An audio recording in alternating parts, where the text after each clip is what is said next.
ready? Yeah, you got me running, you got me running, got me running. Shake it, shake it, shake it, baby. Raise your hands up, raise them out.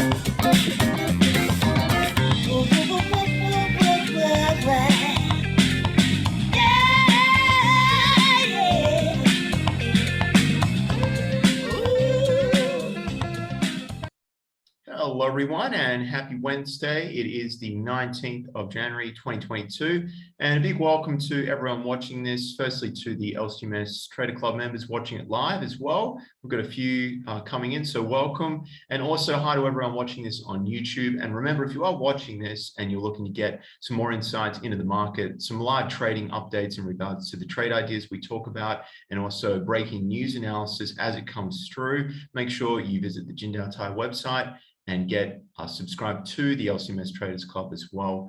Will help anyone looking to get a little bit more consistent with their profitability in trading as well. So an introduction as well, this is the Daily Currency Call presented by Forex Trading Asia. And here we will go through, what could move markets potentially, the trade ideas, and we'll also be going through the currency pairs in focus for the day, which today is the pound. And also we'll be talking about the euro pound, and I'll be going through the DXY. And bond markets as well will be a little bit of a talking point. That's definitely something that we've noticed before the call we were talking about, but a little review too. So we look at the Aussie and Kiwi on Monday. Tuesday, we look at the euro. Wednesday, we look at the pound pairs. Thursday, yen and gold, where we will be talking about a little bit of the BOJ as well tomorrow. And on Friday, we do the CAD, oil, and we also talk about cryptocurrency. Now, before we do get into things, I just want to share the disclaimer.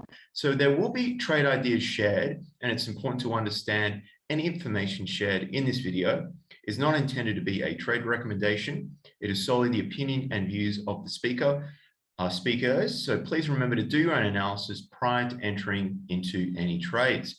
So just to kick things off, we do have the DXY to talk about, and I'll just be going through the chart here. And there were some movements as well. So I've got the daily time frame up here now on the DXY.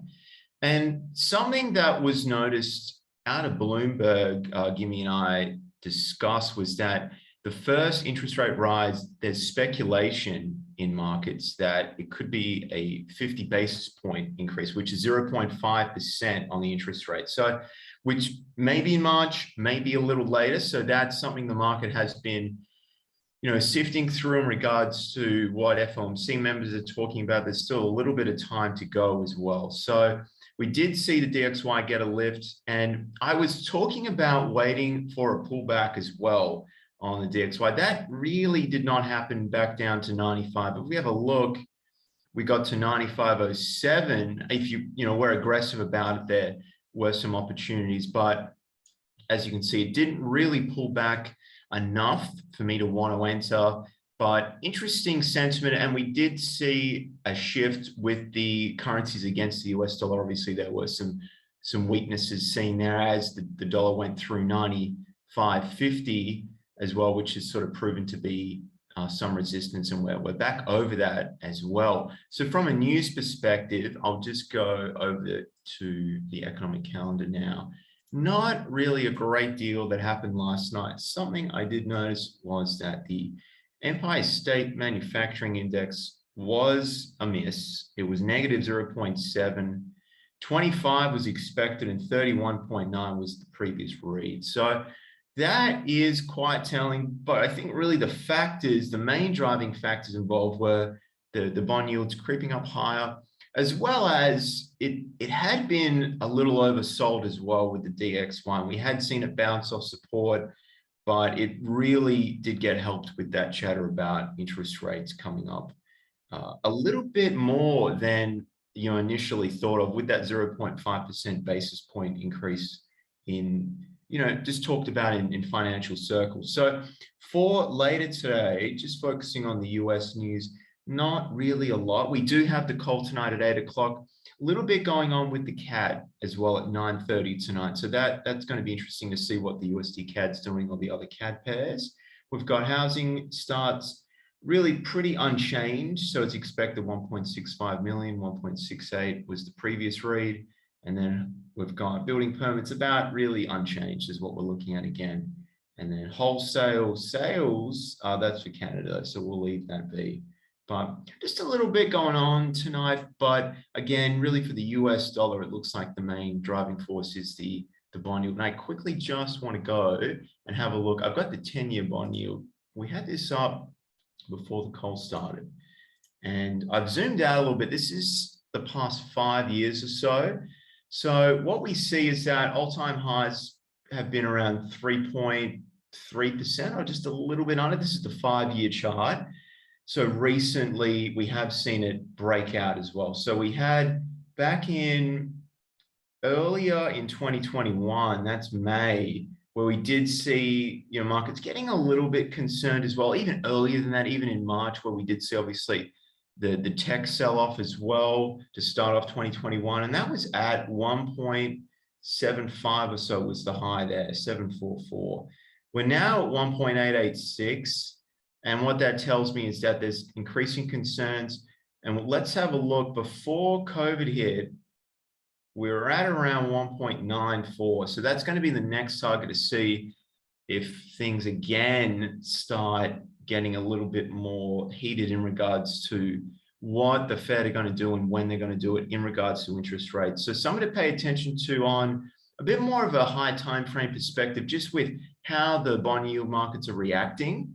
And then that does help just paint a bit more of a bigger picture on where risk sentiment is and how people are positioning themselves as well, where they're actually putting money. So again, something to pay attention to. But my thoughts on the US dollar is that very likely sideways until tonight. And then I'd like to really to see a bit more of a pullback down to the lower 95s. I'm not really looking to say we're going to see some continuation, to be honest, because it was a big move last night as well. So I think just a little bit more sideways action leading up to the US session.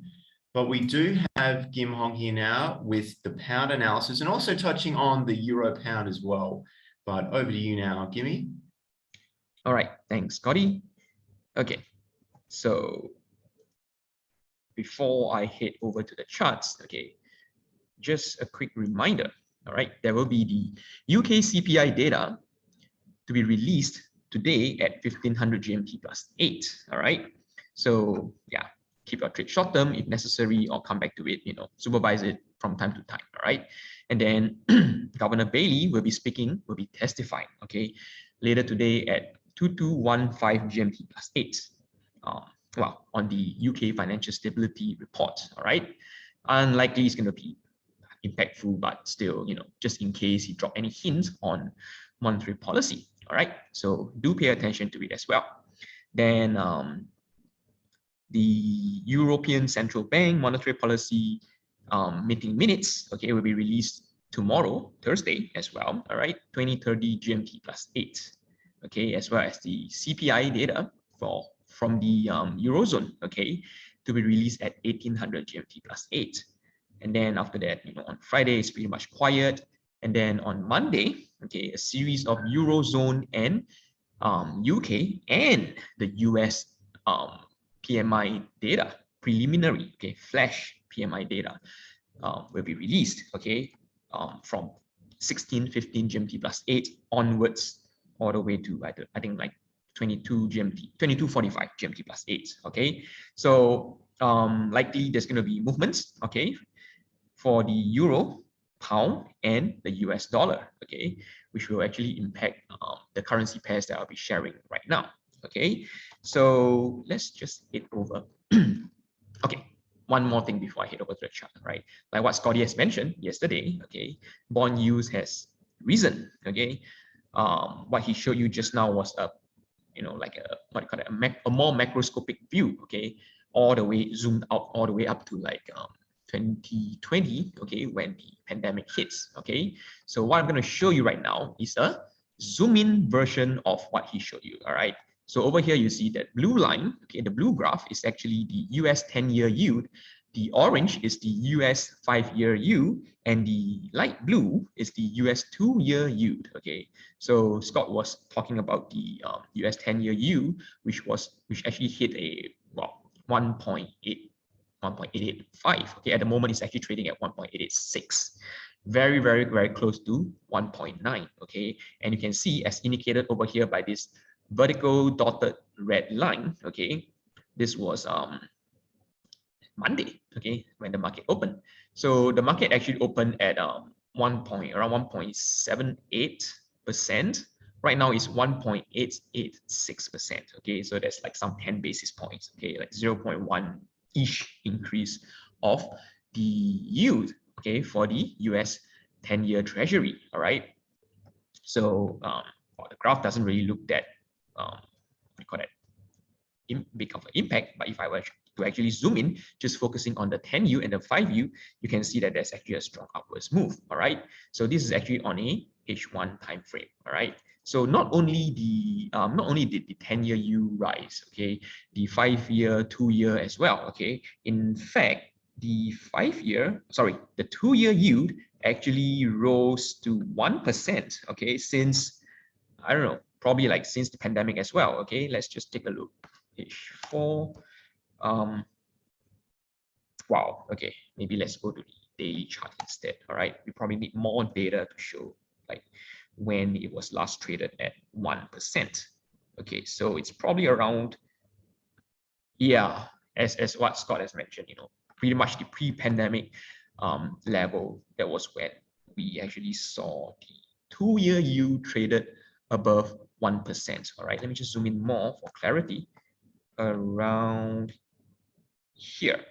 Okay, so it's like 28 February 2020. Okay, that was just probably days before COVID-19 was declared a pandemic. All right, so yeah, that basically led to strengthening of the US dollar. Okay, okay, it's a bit of the fundamentals over here. All right, so if you guys are not sure why why rising yields can actually lead to rise in US dollar or currency in general, okay, rise in the strength of currencies in general, then you guys got to hop on to the Wednesday call tonight. Okay, you guys can ask the question and then I'll be going through it as well. All right, so with that being said, let's head over to the charts. Okay, today's Wednesday, right? So we have the pound dollar and the euro pound. So start off with pound dollar. You can see that great. Yesterday, due to the strengthening of the US dollar, okay, my support of 1.363 was already broken.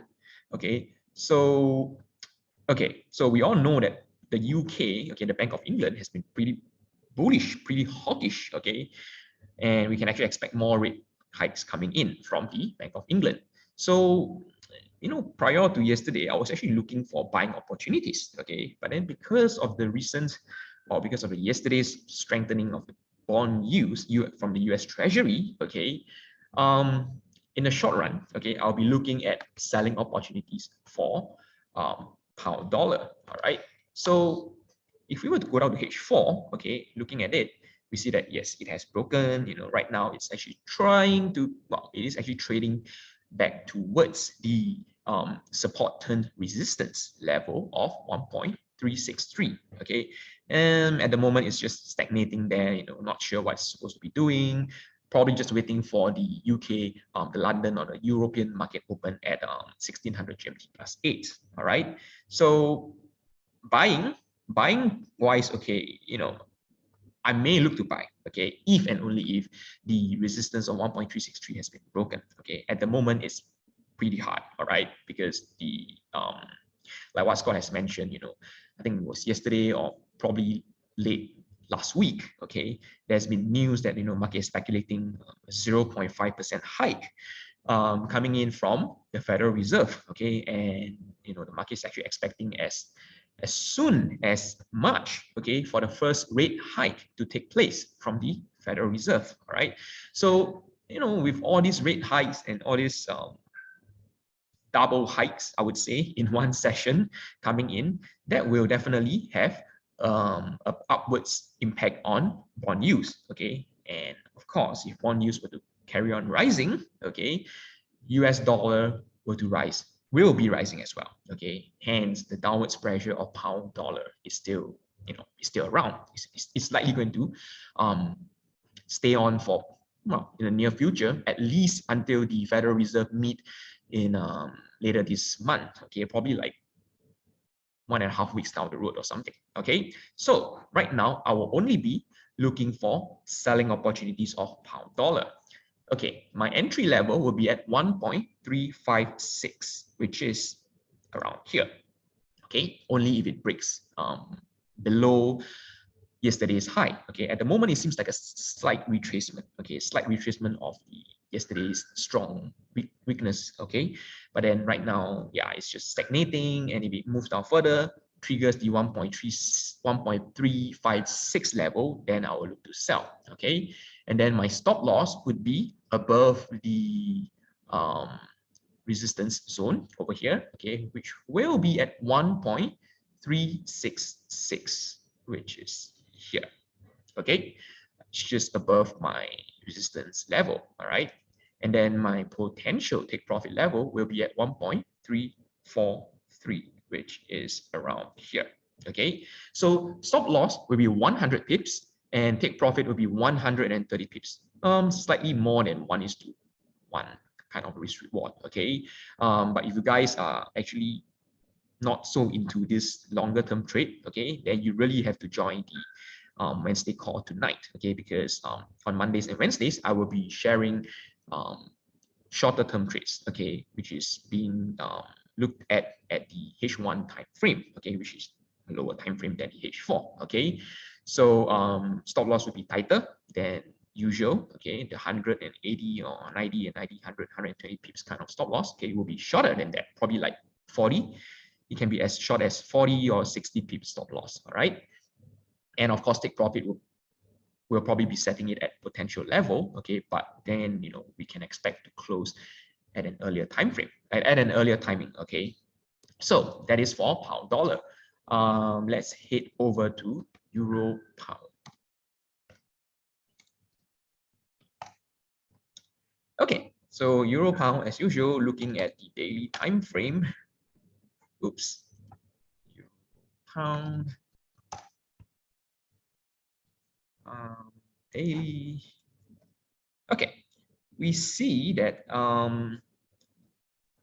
it's kind of like, I would say, beginning to break below. Okay, if you guys joined the call yesterday, I have this rectangle drawn, probably something like that over here. Okay, so I was actually mentioning that since the start of this year, okay, early this month, on the 4th, probably around the 4th or 5th of January, okay, euro pound has been ranging, well, around this 50-ish pips range kind of thing, 55 or less than 60. Okay, and I'll be looking for selling opportunities only if it actually breaks below this rectangle, this range, this consolidation. Okay, and at the moment, okay, I guess I'm not exactly sure what kind of relation this euro pound has with regards to yesterday's rise in yields and things like that. But okay, yesterday it was pretty much a down day for euro pound. All right, which I guess is good because we have been looking for selling opportunities. All right, it's just that we are waiting for the range consolidation to be broken. Okay, so at the moment it seems to be testing the edge of the rectangle at the moment, right now. So yesterday my trade idea, okay, for euro pound was at 0.832, a sell at 0.832, and good news, okay, it's actually some probably like 832, probably like some 9 pips away from the entry level. Okay, at the moment I still hold my trade idea at this level. Okay, 0.832, a sell, and then my stop loss will be at 0.843, which is around here. Okay, and then my potential take profit will be at 0.812, which is around here. Okay, so stop loss wise will be 110 pips. Okay, take profit will be, potential take profit will be 200 pips. Once again, I'll be sharing trade ideas at a lower time frame for euro pound as well. Okay, euro pound will be one of the trade ideas that I'll be sharing tonight. Okay, so keep in mind UK CPI data to be released later today at 1500 GMT plus 8. Eurozone CPI data to be released tomorrow. Bailey will be testifying, later tonight. And of course, there's like the series of Eurozone and UK and US PMI data to be released next Monday. Okay, so still keep your trade short term, because you never know when another round of bond yield rise, okay, bond yields rally will come in. All right, so that's for Euro Pound. Okay, any questions on the trade ideas, or any bond yields related questions and things like that? Okay, so if there's no questions, all right, I will see you guys tonight at 2000 GMT plus 8, okay, our Wednesday session. So the agenda for tonight, okay, apart from sharing lower time frame trade ideas, okay, which I believe right now with the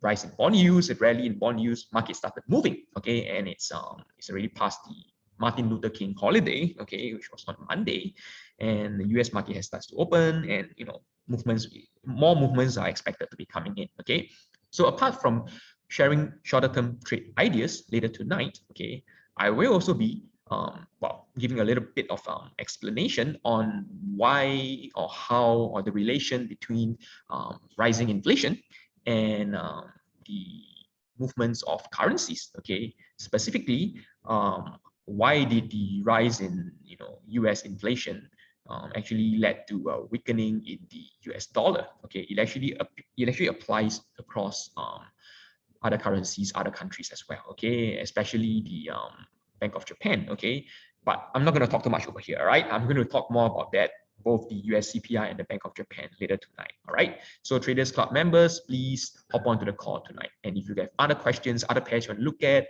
other fundamentals as well, okay, maybe like what to expect from Bank of England, or any monetary policy related questions, just bring it in, and yeah, I'll just talk about it. Okay, and I'll probably give you guys a bit of a prep for dollar CAD, specifically the Canadian dollar as well, because we have the Canadian CPI data to be released later tonight at, I think, no, let's not think, let's just be sure about the timing. All right, okay, let me just filter out the Canadian, filter in the Canadian data.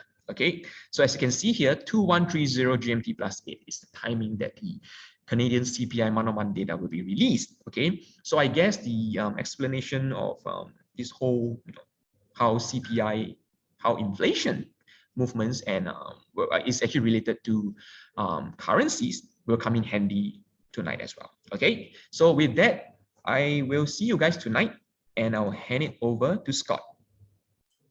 All right, thanks for that, Gimme. And trade ideas will be shared a little bit later as well, guys, this afternoon. And thanks again for everyone for joining us. And hey, as well to the live members, g'day Gary and Steve. And hope to see everyone tonight on the Wednesday night call. Bye for now. Have a great rest of your day, everyone.